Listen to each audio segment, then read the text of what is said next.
Abu Nawas adalah sosok penyair dan cendekiawan cerdas dari era kekhalifahan Abbasiyah. Ia dikenal karena kepintarannya yang luar biasa, gaya berpikirnya yang unik, serta humornya yang tajam. Dalam banyak kisah, Abu Nawas sering berhasil mengelabui para tokoh istana, termasuk Khalifah Harun ar-Rasyid, bukan dengan tipu daya, tapi dengan kecerdikan dan logika yang jenaka. Meski lucu, kisah-kisahnya syarat makna dan penuh pelajaran hidup.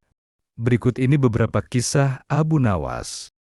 Abu Nawas dan kuda yang hilang. Suatu hari, Khalifah Harun ar-Rasyid kehilangan kuda kesayangannya. Ia marah besar dan menuduh semua pengawal istana. Lalu datanglah Abu Nawas. Ia berkata, "Wahai Amirul Mukminin, izinkan aku mencari kuda itu tanpa mencurigai siapapun." Abu Nawas lalu berdiri di tengah pasar dan berkata lantang, "Siapapun yang mencuri kuda Khalifah, segeralah kembalikan malam ini, atau kuda itu akan bicara esok pagi." Keesokan harinya, kuda itu sudah ada di depan istana. Khalifah heran, bagaimana bisa Abu Nawas? Ia menjawab, "Pencuri takut jika kuda itu benar-benar bicara." Padahal, mana mungkin kuda bicara? Pelajaran yang dapat kita ambil, terkadang, kecerdikan lebih tajam dari pedang. Keadilan bisa ditegakkan tanpa kekerasan. Abu Nawas mengukur kebodohan. Khalifah ingin mengetes Abu Nawas. Ia bertanya, "Abu Nawas, berapa ukuran kebodohan seseorang?" Abu Nawas menjawab, "Sama seperti jubah tuan, panjangnya bisa ditambah dan dikurangi." Khalifah tertawa.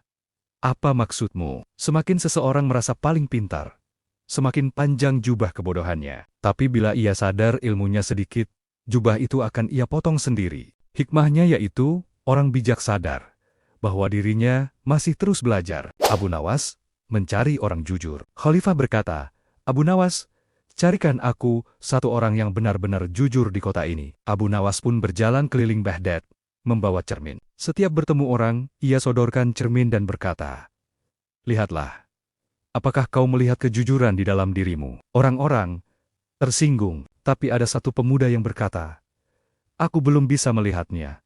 Aku masih belajar jujur." Abu Nawas pun membawanya ke istana. "Inilah orang jujur, wahai Khalifah. Ia jujur karena mengakui bahwa dirinya belum jujur." Hikmahnya yaitu, kejujuran sejati dimulai dari mengakui kekurangan diri. Abu Nawas dan uang dari langit. Khalifah bertanya, "Bisakah engkau membuat uang turun dari langit?" Abu Nawas menjawab, "Bisa, tapi saya butuh 10 dirham." Khalifah memberinya. Beberapa hari kemudian, Abu Nawas memanjat pohon di halaman istana, lalu melemparkan uang itu ke bawah. Lalu ia berseru, "Wahai Khalifah, lihat, uang turun dari langit." Khalifah tertawa geli.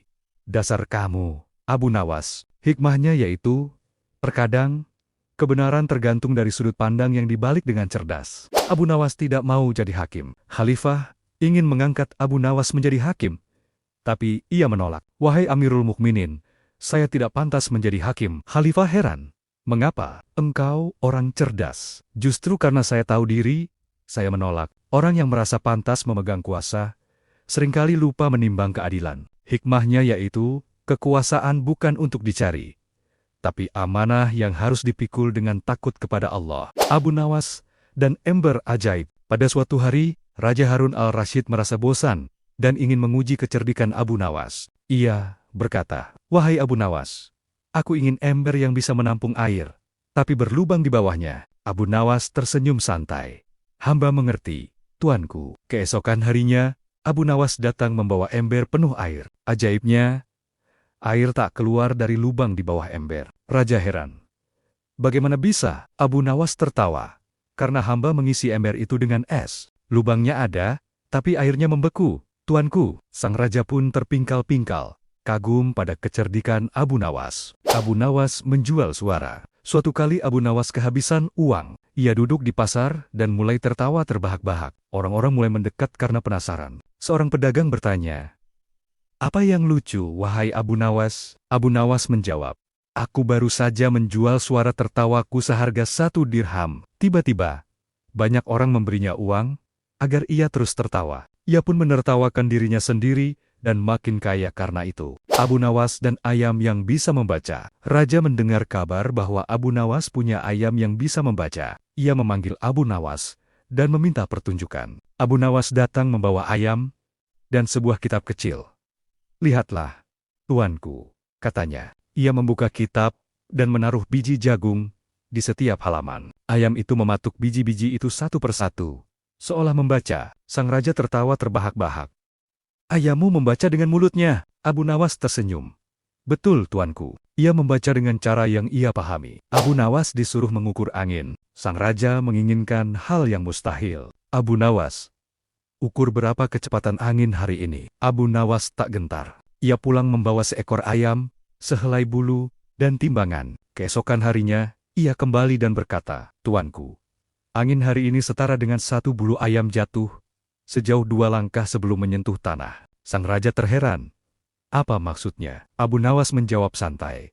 Itulah satuan angin menurut alam, bukan buatan manusia. Abu Nawas menjadi mayat hidup. Pernah Abu Nawas pura-pura mati karena tak ingin membayar utangnya. Orang-orang membawa jenazah Abu Nawas ke masjid untuk disyalatkan. Tiba-tiba, saat imam bertanya, siapa yang ingin memberikan kesaksian kebaikan Abu Nawas? Tak ada yang menjawab. Abu Nawas pun bangkit dan berkata, kalau tak ada yang mau bersaksi, lebih baik aku hidup saja untuk memperbaiki diri. Semua orang kaget dan akhirnya tertawa melihat akalnya yang tak ada habisnya. Begitulah beberapa kisah Abu Nawas yang mencuri perhatian Khalifah Harun. Ide lucu dan kecerdikannya membuat semua orang ingat dengan namanya Abu Nawas. Sampai di sini akhir video.